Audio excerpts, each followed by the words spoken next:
Breaking news in the world of gold and silver. A major scammer just stole nearly $100,000 stolen from precious metals buyers like me and you online. So you got to stick around to learn about what happened and just how you can avoid it so you don't get scammed in the future. And yes, you heard me right. Nearly $100,000 was scammed from stackers who were looking to buy gold and silver on the Reddit forum PMsforSale. That's precious metals for sale. And I don't think that anybody on YouTube is talking about this. And here's why. Because the moderators at that forum are really trying to keep this under wraps. They're staying tight-lipped about it while the investigation is ongoing. But I happen to have an into a private chat where it's been revealed that at least 18 people have been impacted by this absolute scumbag who stole at least $50,000 that people paid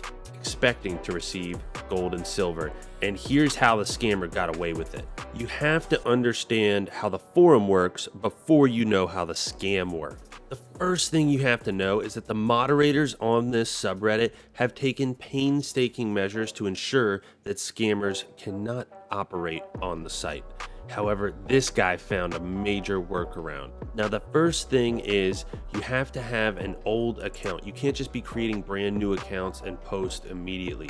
The second thing is there's a whole reputational feedback system where you have to provide positive, neutral, or negative feedback for any buyer or seller that you interact with. And then a bot will assign all of those, quote, shiny points for each buy and sale to your individual account, so then other users can see how many buys and sales that you've made on the site and what your feedback is like. Now, beyond that, everything is up to an individual decision as to whether you want to engage in a transaction or not. But there are some basic norms, like for instance, if a seller has fewer than 10 sales, typically they will ship first and expect to receive money once that shipment has arrived. If they're not comfortable with that, there's also a system for working through middlemen, but of course that costs extra when you have to account for the extra shipping involved. So for my purposes, if somebody's had 10 sales and nothing but positive feedback,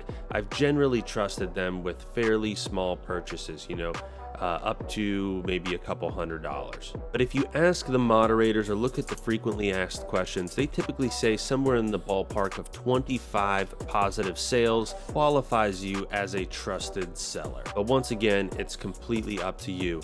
There are folks on that subreddit who have made hundreds and hundreds of good sales, and so those people I think are beyond reproach. But this scammer in particular was playing the long game. He had an old account, he did over 15 legitimate sales, and that's when he decided to strike. The scammer went by the name of CBC Question, and they posted a bunch of really good deals on gold on September 22nd. And in fact, a buddy of mine almost got taken himself. Here is their chat interaction where he's asking if there are any 1/10 maples left. They were being sold for $174. Now, luckily for him, he actually fell asleep during this chat, and so he narrowly avoided being scammed himself. But unfortunately, the same cannot be said for 18 other people on the subreddit, many of which were really old school vets who still got scammed by this guy.